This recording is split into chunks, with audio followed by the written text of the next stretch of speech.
200,000 people in a single stadium. They were all waiting for the same thing. None of them got to see it. There are moments in World Cup history where, no matter how prepared you are, how much talent you have, or how heavy of a favorite you are, when that moment hits, everything collapses.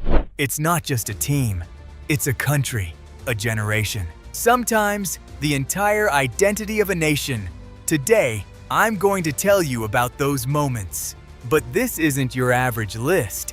Every single one of these has a detail that changed the lives of those who lived through it. Every one of them has something you've probably never heard before.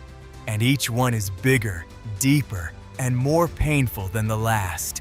The biggest one is at the end. And when you hear that story, you'll understand why I started with 200,000 people. Do you know how many penalty shootouts Germany has lost in World Cup history? 0. None. From 1982 to 2006, they went into 4 major penalty shootouts and won every single one. This wasn't just a statistic. It was an identity. Germany meant winning on penalties. Even their opponents knew it. Before the shootout even started, they were already psychologically defeated. Years. 4 shootouts. No defeats. In 2026, Paraguay stood in their way. The regular time ended 1-1.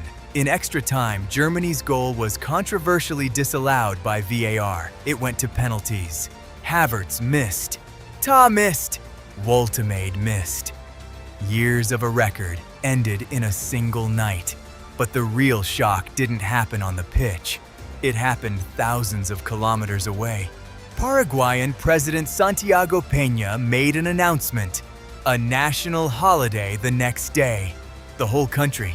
Just because they knocked Germany out on penalties, a country declared a national holiday because of a football match. As for what Germany talked about in the locker room that night, nobody knows. But the weight of losing a 44-year legacy is something no words can carry. Some defeats are much bigger than just numbers, and this is only at number 5. I'm going to give you a thought experiment. The team you're facing is already eliminated. Their tournament is over. They don't even have to play. It's just a formality. Win or lose, nothing changes for them. Just stepping onto the pitch feels meaningless. But you have everything. You are the defending champion. You are number 1 in the FIFA rankings. You have one of the deepest football infrastructures in the world. You just need to win to get out of the group. To you, losing this match is impossible. In 2018, Germany lost. South Korea was already out. Their result didn't matter in the context of the tournament. But in the 90th minute, Kim Young-gwan scored. Then, Son Heung-min scored into an empty net after Neuer pushed up into the attack, looking for a goal.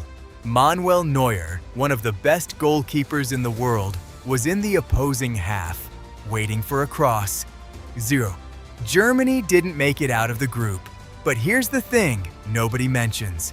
The last tournament where Germany hadn't made it out of the group stage was 1938, 80 years.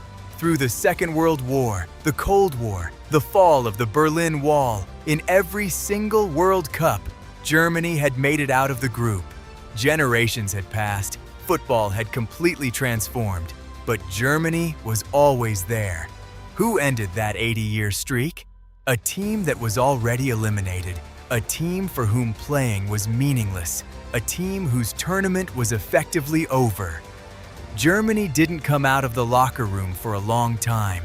The press waited, the fans waited, the country waited. When they finally came out, they had nothing to say. Because some defeats are much bigger than words.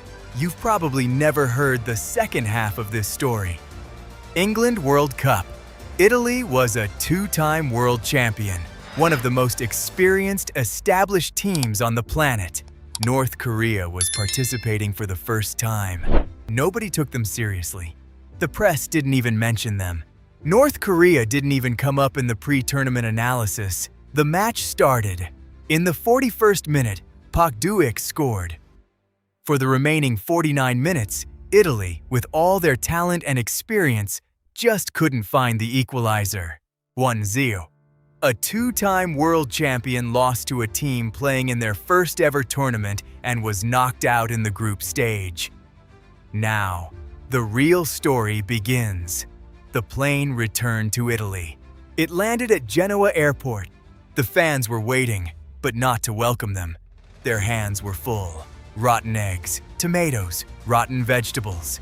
The Italian players were attacked the moment they stepped off the plane. Eggs and tomatoes were hurled at them. Some players ran to the bus for cover. Some were caught by the fans, trapped in the middle of a crowd, amidst jeers and insults. Two-time world champion players had to look for a bunker when returning to their own country. And North Korea? They made it to the quarterfinals in that tournament. They were leading Portugal 3-0 before losing 5-3. Eusebio scored 4 goals by himself. But North Korea left such a mark on football history that 60 years later, people are still talking about it. What happened at the Italian airport, however, is talked about much less. Until now. Zidane, Henry, Vieira, Trezeguet. Think about these 4 names.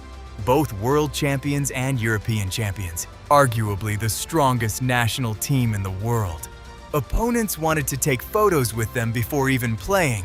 Just stepping onto the pitch against that squad was an honor in itself. No analyst picked them to be eliminated before the tournament. They came to 2002 with that squad, and they went home without scoring a single goal. The first match against Senegal. Senegal had never played in a World Cup before. They were debutants. Papa Bouba Diop scored. France lost 1-0 second match against Uruguay. Zidane was injured and couldn't play in the first 2 matches.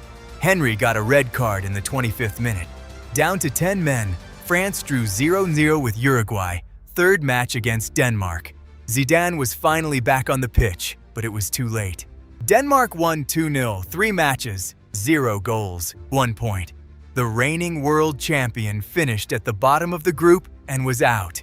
But I can't help but ask, what if Zidane had been healthy? The difference between the France with Zidane and the France without him was like 2 different teams. Even when he stepped on the pitch in the last match, the difference was visible, but it was too late. Still, this squad, these names, this talent. The World Cup doesn't care about anything sometimes. It doesn't care about the jersey, the history, the depth of the squad, or who the favorite is. And in 2002, it taught everyone a lesson through the best team in the world, 0 goals. Reigning champion, out of the group. And now you understand why I started with 200,000 people. Brazil, Maracanazo Stadium. There wasn't a final in the way we know it today in that tournament. 4 teams played a final group stage.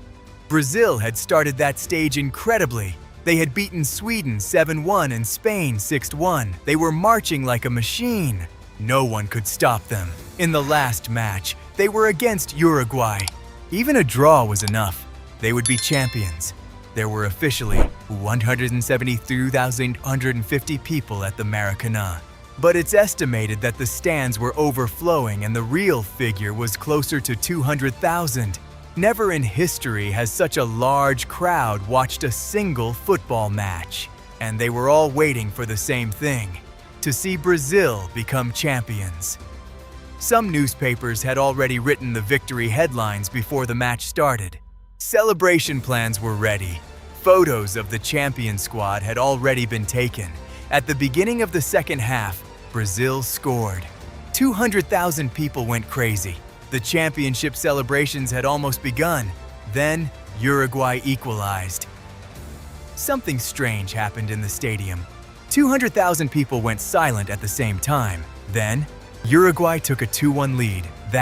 Silence. The moment $200,000. People held their breath at the same time. Still, lives in Brazil's collective memory today. The match ended. 2-1. The stands couldn't empty for hours.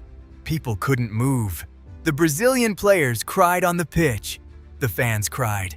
The streets of Rio de Janeiro went silent that night. They called that day Maracanazo, the destruction at the Maracanazo. But let me tell you, something nobody else says. That defeat wounded. Brazil so deeply that they even changed their jersey. Brazil was wearing a white kit in that tournament. After the defeat, the federation made a decision. That jersey would never be worn again. It was bad luck. The white jersey was buried in history with that defeat. In 1953, a national design competition was held for a new jersey, a design that carried the colors of Brazil but was completely free of white.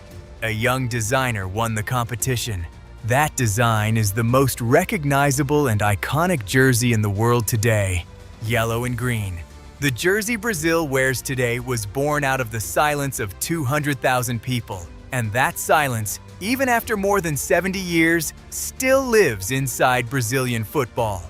In every major tournament, every critical match, every moment of defeat, the word Maracanazo is whispered somewhere, because some defeats don't go away.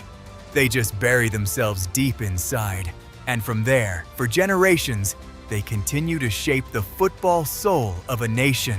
The end 5 teams, 5 different eras, 5 different continents, but they all have one thing in common.